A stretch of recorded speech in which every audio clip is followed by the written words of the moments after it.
all space-based weapons shall apply to all nation states, whether or not they are signatories to this treaty. And we have ways. Okay.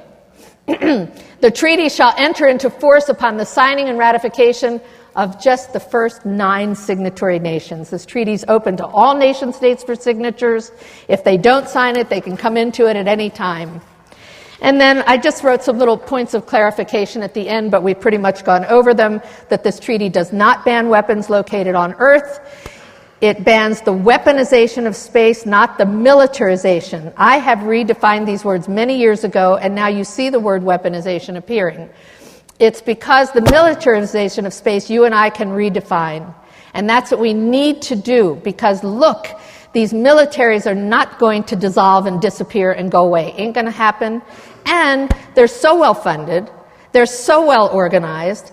They made my husband and me honorary Marines. You know why? John was on the show Major Dad, and I was consulting to General Joe Hoare, who took Schwarzkopf's replacement in a meeting in Tampa, Florida, where I stood up in the meeting and said, hey, how many of you speak the language of the 500 people, of the countries that you're going to and you're assigned to? And 3 people raised their hands. So where did you learn about these countries? Well, most of them learned about them from the books and what they were taught. So they're taught, you know, if you go into Colorado Springs to the miles of underground mountains, underground caves and roads, which are, of course, all over under the world, you get taught about the weapon systems that are threatening all of us. And it's all a lie.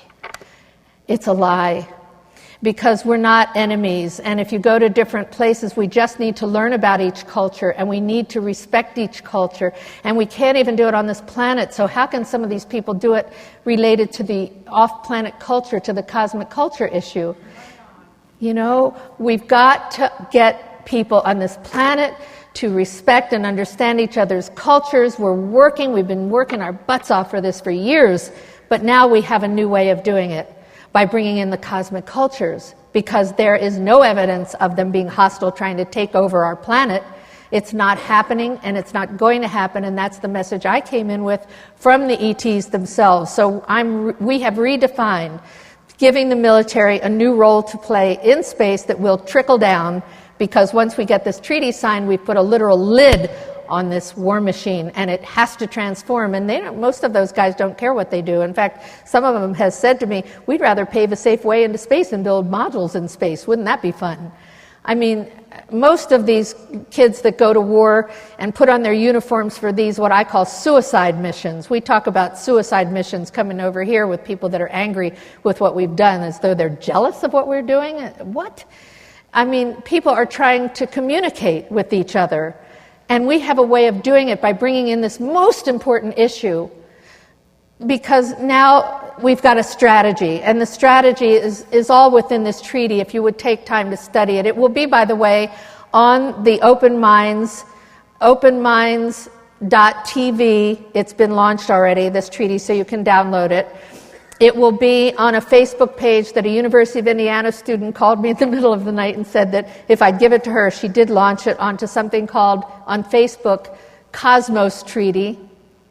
And you can look up Carol Rosin and sign up on my Facebook page or on Cosmos Treaty so that I can continue to communicate with you and we can update each other on what we're doing. And your assignments are: read this treaty and study it, but more importantly, if you could just get this treaty to one nation-state leader, let's start with Russia and China and anybody else that you know. I'm an official advisor to the People's Republic of China. They do not want to put weapons in space, but they will.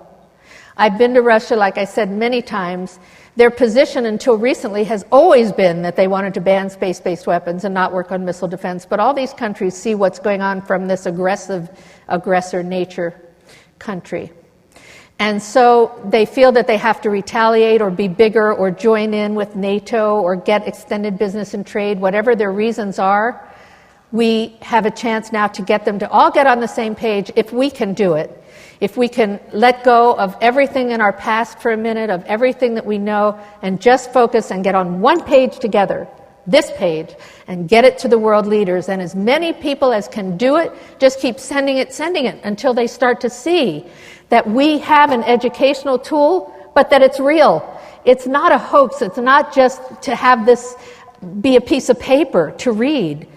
It's starting in this room. And if it doesn't start in this room, I'm sorry, I don't know what's going to happen to all of us, but I think it's the worst. And so I've joined CERTS. You can join it in this country. Are any of you CERTS members?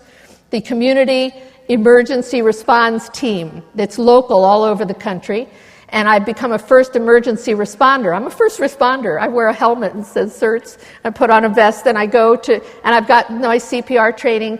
I can now go and any of these emergencies that we hear might happen, earthquakes, floods, fires, heart attacks, I'm there. I almost brought my hat with me. But they wouldn't let it on the plane unless I signed papers or something. So.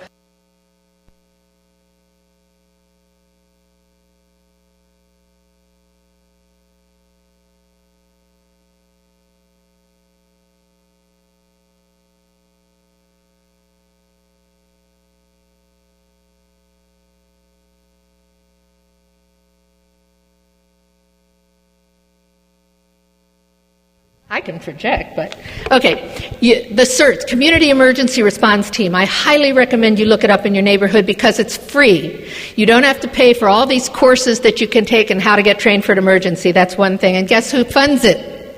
Are you ready for this? Homeland Security and the Department of Defense. So I knew they could do it. So I'm learning all this stuff from them.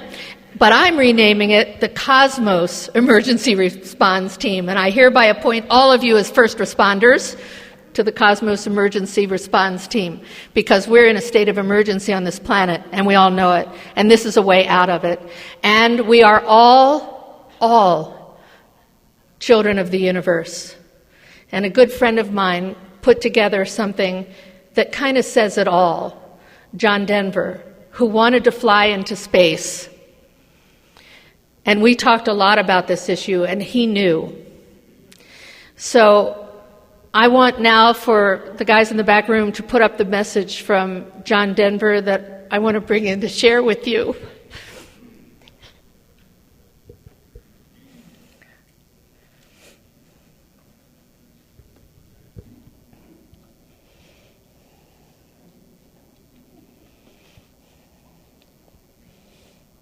It's me.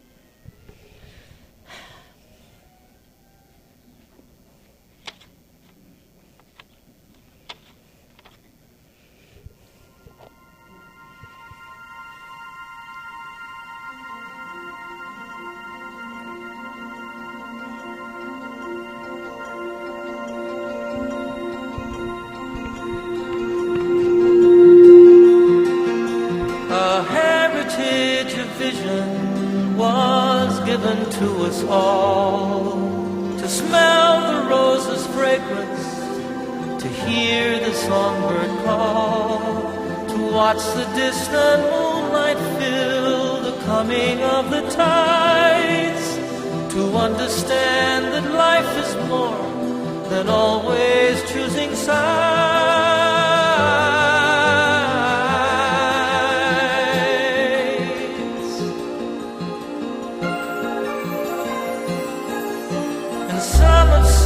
What can be seen of sailing ships and kings, and some are given feet of clay, some are given wings, some must struggle just to breathe, some have a golden spoon, and some will never leave the nest, while some walk on the moon.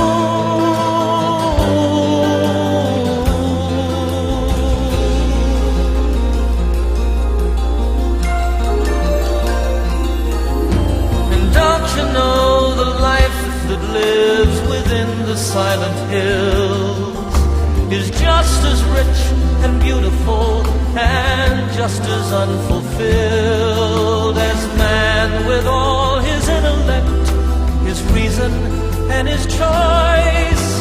Oh, who's to say the nightingale has any less of voice?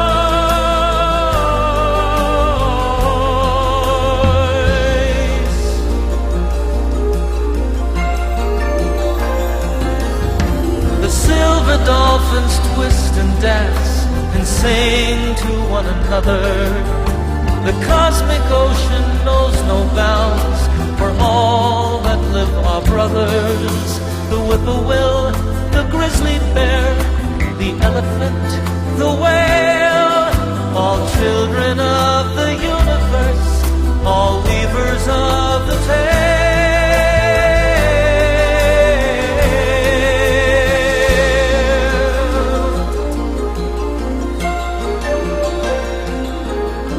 So Palomino, lie back down and dream yourself to sleep. The hawk flies with the morning dove, the lion with the sheep.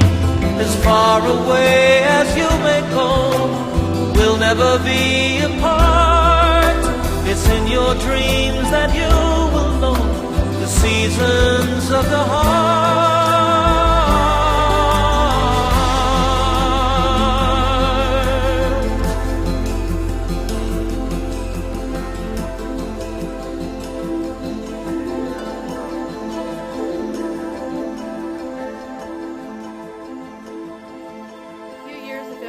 I used to write for a magazine that was produced by Anne Kralkamp, who's here, called Crone Chronicles, and she introduced one of those articles by asking me how I felt about something. And I said, feelings? Who has time for feelings? Well, I feel all of you. I feel in solidarity with all the people suffering and the workers all over the world fighting for freedom. I feel for those of us here who have been ridiculed, who have been told they're crazy because you're not, and for all the people that I've mentioned and so many more. And I want to end with Timothy Leary, because Timothy, who I took care of and helped launch his ashes into space through the Celestis Company, and I could hear him laughing. In fact, when he died, I had my fingers on the pulse of his neck, and I heard him say, as he left his body, "Go behind the dresser and get a camera and take my picture." And I thought, I have really lost it now, and I did, and there was a camera taped to the back of the dresser. We have a life that Timothy described as we're going into space whether we like it or not, space migration. We're increasing our intelligence squared, and we're going to live longer than ever, and we live longer than we think out of these bodies. And so he left us a final message that said, today, and this is the day before he deanimated, today we move to the next place, and we do. Use light to enjoy space for individuals. We're light workers. What you say to the young people means everything. Tell them to ride the light into space with their friends where we will all meet again. Light is the language of the sun and the stars where we will all meet again. We can have peace on Earth through peace in space. We have peace in space. The cosmic cultures have come to deliver that message. Believe it. They want it. They want to come here. They want to share. And we want them to come and share. I know you do too. So please take this treaty seriously. Send it to some world leaders. Go on the internet. You can find out how to email it or send it in the mail. Get your friends to do it. Take this treaty and educate people in your communities, whoever you can reach. And thank you for being here and for going on with your messages that each of you have coming from your own frame of reference, as I do. Thank you so much for listening and being here.